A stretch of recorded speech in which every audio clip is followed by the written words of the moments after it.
menurut sejarah itu nama pergerakan bukan nama kampung. Nah, nama pergerakan organisasi untuk melawan Belanda yang dipimpin oleh Hasan Basri. Nah, jadi dinamakan kelompok organisasi Alam Roh. Nah, bukan desanya, bukan desa Alam Roh, bukan. Di semua kawasan di sini, kawasan ini dari depan, dari muka sana lah, dari muka sana kan gereja sampai ke sini sampai kada terlihat, oleh penjajah. Gitu. Nah, makanya dinamakan Alam Roh itu. Nah, ya, makanya gitu. Hasan Basri pimpinannya. Ini kan itu yang paling sakti. Soalnya kan cuma menurut sejarah itu Sidin Guring kan kita pakai kelambu. Di sini kan hutan. Nah, cuma 4 aja, 4 bamban itu lah. Bamban tau lah. Nah, ditajak 4 juga. Nyamuk aja kan kawan. Nah, itu kesaktian beliau lah. Di sana dulu kan dia kan di muka sana Sungai Genal. Nah, Sungai Genal itu kan jadi kalau ada penjajah datang baru kan yang dari sana laporan ke sini. Jadi sini yang tempat utamanya di sini. Tempat perkampungan dulu di sana sunyi. Nah, di sini yang perkampungannya. Sejarah bujur. Nah, sejarah bujur untuk pertama kali di Kalimantan. Ingat lah selama pas aku pernah di sini gitu nah. Dulu benderanya itu dibuat bintang 5 cuman dari tanah liat. Mungkin sampai ini tanah liatnya kan di Muncuran. Ada itu di situ. Ada di situ. Nah, itu aja yang kita tahu. Kalaunya dari Pagar Garu itu bisa lihat.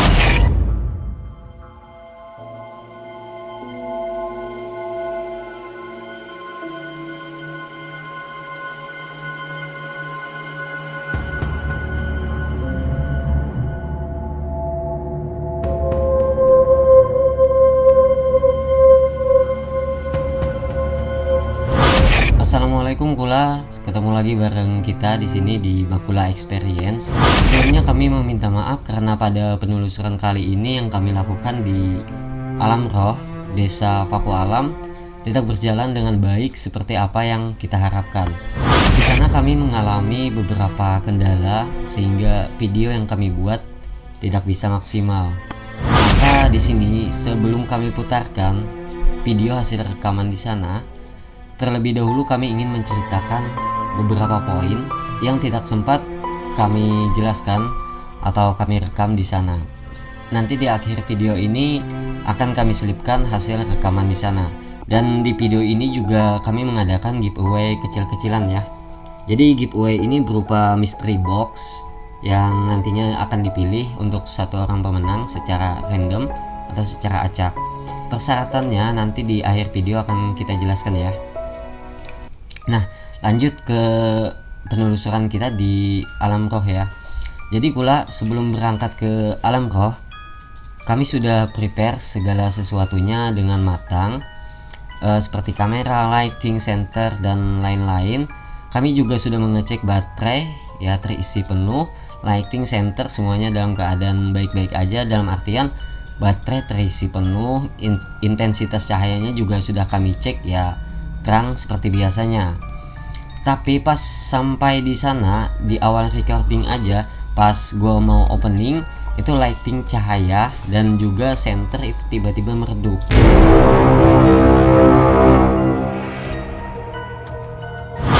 Padahal kami sudah bawa center lain sebagai untuk mengcover, siapa tahu akan terjadi hal-hal seperti ini. Tapi anehnya ya semua tim bisa lupa bahwa kita juga punya persediaan center lainnya, sehingga ya kami recording dengan alat seadanya. Di sana juga tim kami Pahmi dan juga seorang teman yang waktu itu ikut ya, 2 orang teman ya yang waktu ikut itu Apri sama Arset ya, yang sempat melihat sosok perempuan juga si Pahmi ya.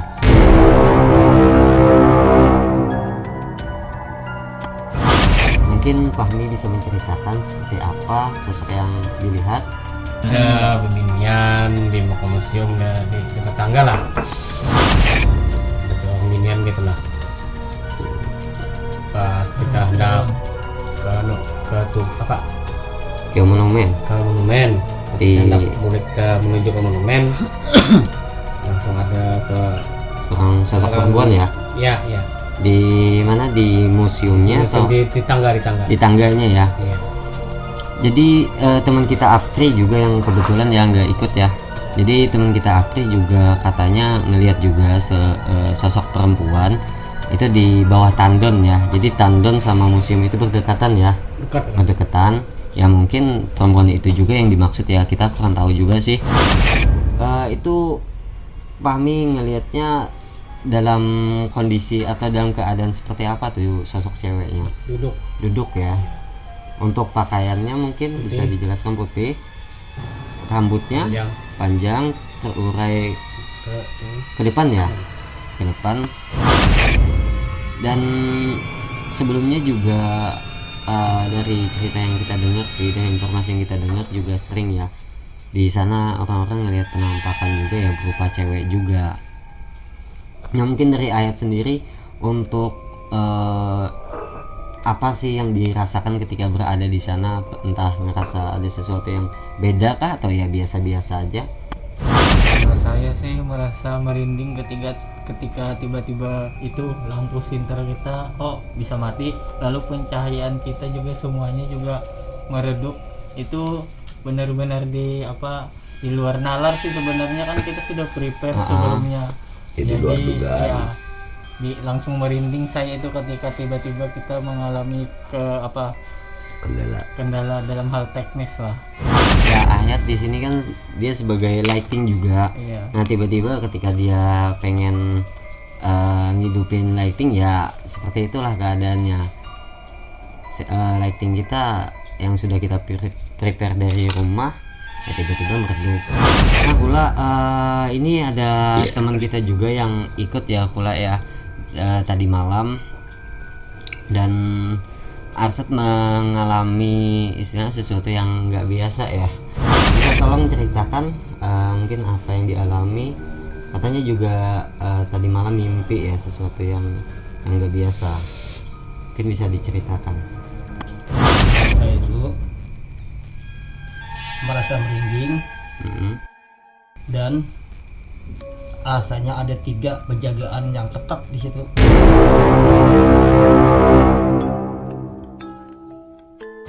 Itu di mimpi atau pada waktu di sana? Kenyataan dan mimpi.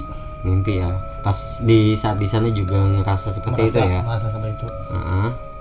Dan saya merasa orang di sana merasa tidak dihormati sama orang yang pendatang. Dan merasa orang sana merasa terganggu dan hampir marah.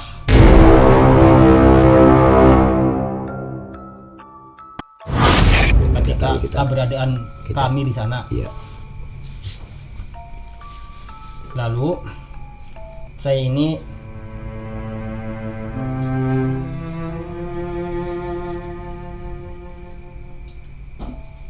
merasa terganggu.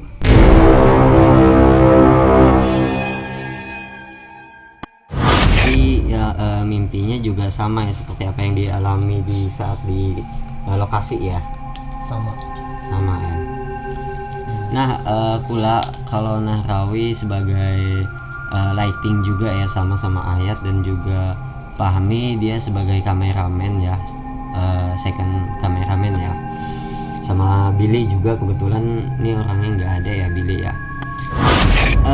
Kita sih mengakui ya Kula ya bahwa mungkin kedatangan kita di sana kenapa nggak disambut dengan baik ya, mungkin ya dengan cara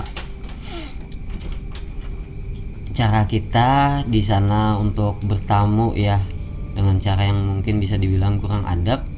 Pertama kita juga lupa untuk berdoa ya, kita lupa untuk berdoa.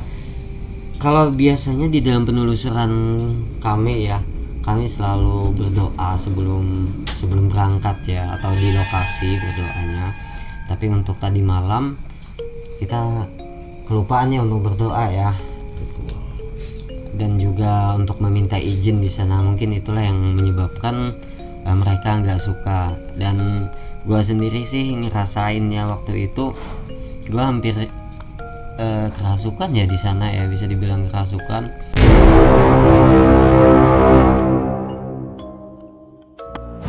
Waktu itu gue ngomong seperti ini, gue minta izin kepada penunggu di sana. Waktu Billy mau nge-shoot yang di belakang tugu peringatan kemerdekaan itu, di belakang itu kan katanya 100 meter dari tugu tersebut itu ada sumur eksekusi, tempat eksekusi para penjajah dan juga pengkhianat ya di sana ya. Nah, waktu itu Billy mau nge-shoot di sana, mau nge-record di sana sama Fahmi, dan juga gue ngerasa apa ya, pengen nemenin aja pada waktu itu, pengen kasih lighting tambahan lah walaupun seadanya. Tapi gue rasa gimana ya, rasa ada sesuatu yang janggal, sehingga gue memutuskan buat berinteraksi secara, ya bisa dibilang secara batin lah ya, berinteraksi secara batin, dan gue meminta izin, tapi mereka menolak.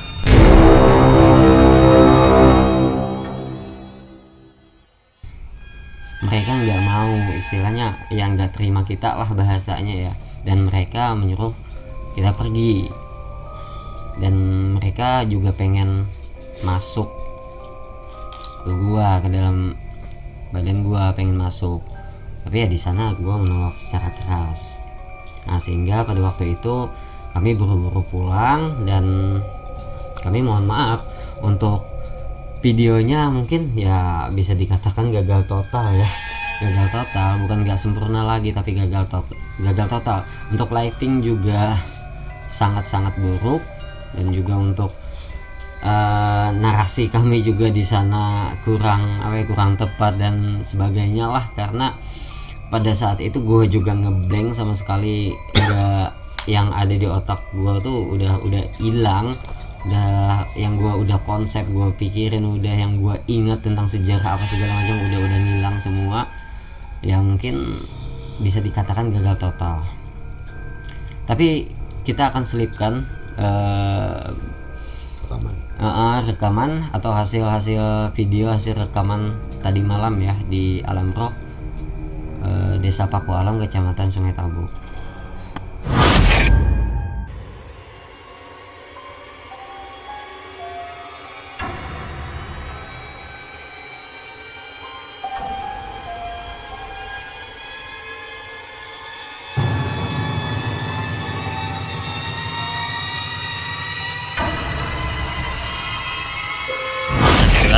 Sekarang kita sudah berada di tempat yang dulu, dimana tempat ini digunakan sebagai benteng pertahanan atau tempat persembunyian para pejuang dari para penjajah ya. Dan di sini ada sebuah monumen ya, yaitu monumen ARI Divisi 4 ya. Iya, betul. Nah, di sini juga ada relief ya, mungkin kita kesana aja untuk melihat reliefnya seperti apa ya. Ayo pulang.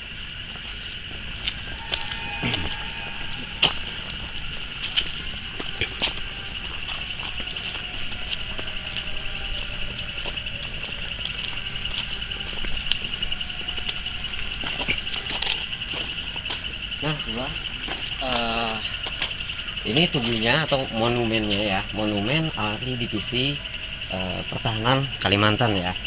Dan di sini tertanda ya di sini Brigjen Hasan Basri. Nah, di mana perjuangan ini diprakarsai atau dipimpin oleh Brigjen Hasan Basri ya, Bang Afif ya. Nah, ini monumennya seperti ini, dan di samping-sampingnya maupun di belakang itu ada relief ya, berbagai relief. Kita lihat reliefnya seperti apa. Ya pulang.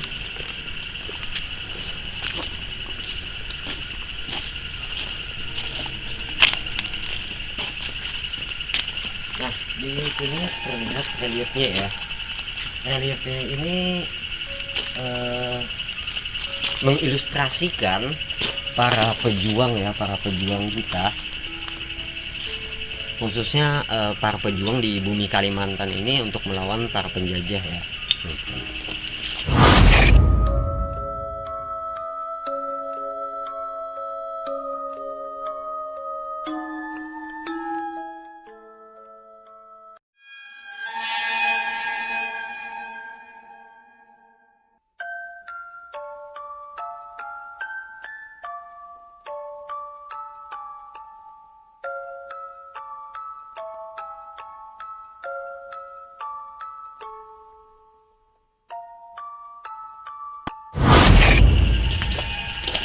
Oke Kula, kita ke belakang lagi Kula.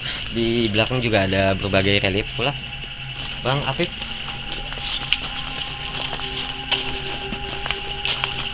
Nah Kula, untuk relief ini sendiri itu dari ujung sana reliefnya ya, sampai ujung di sana relief. Dan ini juga ada patung ya di sini ya. Kayak apa sih namanya ya? Ini ya patung, katakan patung lah ya. Patung di sini patung para pejuang yang mengilustrasikan ada 5 pejuang di sini. Dan katanya di sini juga tanah ini dulunya dihibahkan atau diwakafkan oleh warga ya, kalau nggak salah ya, warga di sini untuk dijadikan sebagai benteng pertahanan maupun persembunyian. Oke Kula, di belakang kita ada museum ya. Ini museumnya ya Bang Afif ya. Iya. Museum ini rumah adat ya, Bubungan Tinggi, rumah adat Banjar ya, Bubungan Tinggi. Tapi ya berhubung kita datangnya malam, jadi kita nggak bisa untuk melihat apa aja sih yang ada di dalam ya, barang-barang peninggalan para pejuang ya dulunya ya. Mungkin di monumen ini kita ngeliputnya sedikit aja ya Kula. Nah nantinya kita akan meliput di apa ya itu namanya sebuah ya, area yang dimana di situ tempat yang dulu katanya menurut warga di sekitar itu ada tempat sebuah sumur eksekusi para pejuang. Jadi eksekusi para penjajah maksudnya begitu atau para pengkhianat bangsa.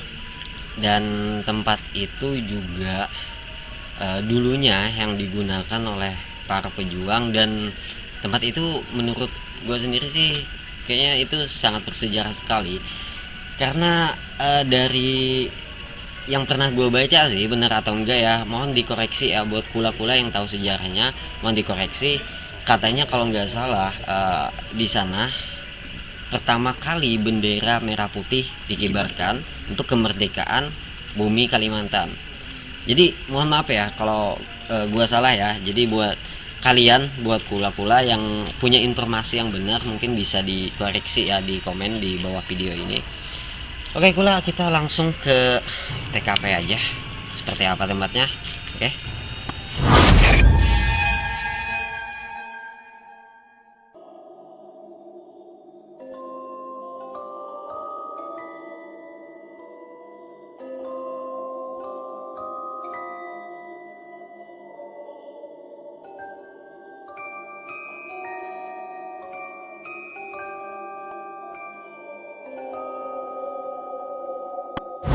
Baiklah, kita sudah sampai di sebuah tempat tugu peringatan perjuangan menegakkan kemerdekaan RI. Nah, di mana di sini tempat dulunya digunakan untuk sebuah markas atau tempat berkumpulnya para pejuang kemerdekaan Republik Indonesia. Dan dari sudut kiri kita di sini ada sebuah bendera. Coba kita lihat di sini, kita shot.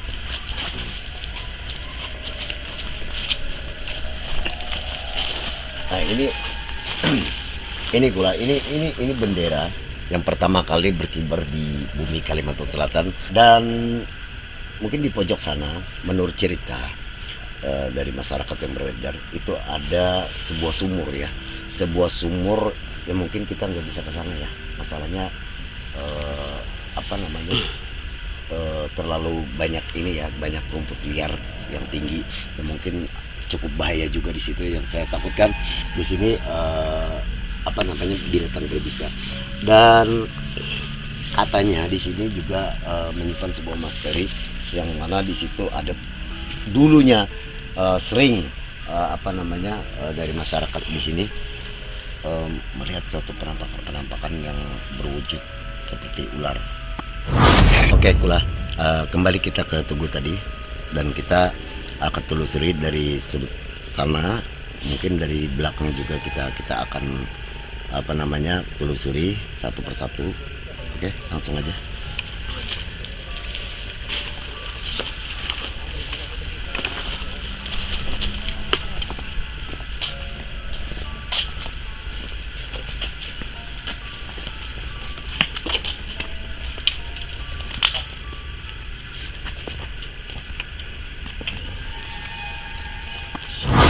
sebenarnya saya pengen ke sana.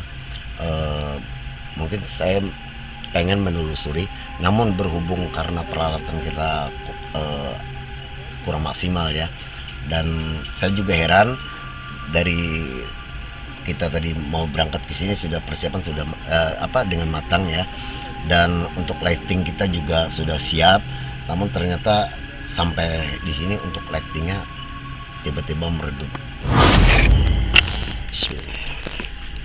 Assalamualaikum.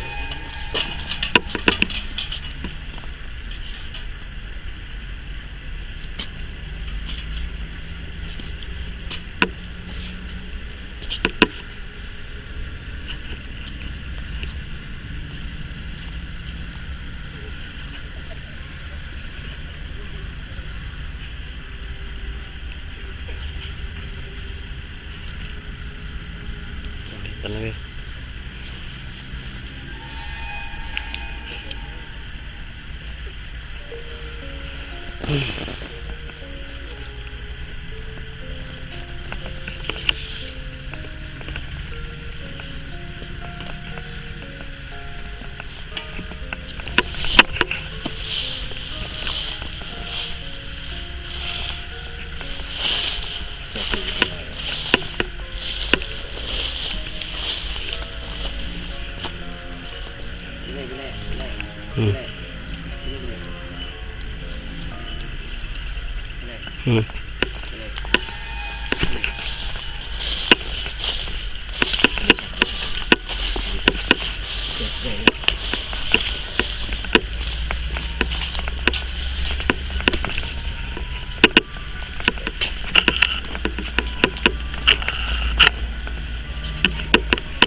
Oke Kula, untuk mengikuti giveaway itu caranya cukup simpel. Pertama, kalian subscribe channel ini, like dan share ke media sosial seperti grup Facebook atau grup WA ya. Nah, kemudian berkomentar di bawah video ini dengan komen username Instagram kalian. Pemenang akan dipilih secara random atau secara acak, dan hadiah berupa mystery box ya. Jadi hadiahnya nggak kita sebutin apa, tapi berupa mystery box, dan semua biaya akan kami tanggung. Baik itu pengiriman, baik itu hadiahnya, semua biaya akan kami tanggung. Nah, pemenang nanti akan dihubungi via DM di Instagram. Nah, buat kalian silahkan untuk mengikuti giveaway ini ya. Dan juga buat kalian yang ada rekomendasi tempat yang urusan izinnya mudah, mungkin bisa tulis juga komentar di bawah ini ya. Sampai ketemu di next video, dan assalamualaikum warahmatullahi wabarakatuh.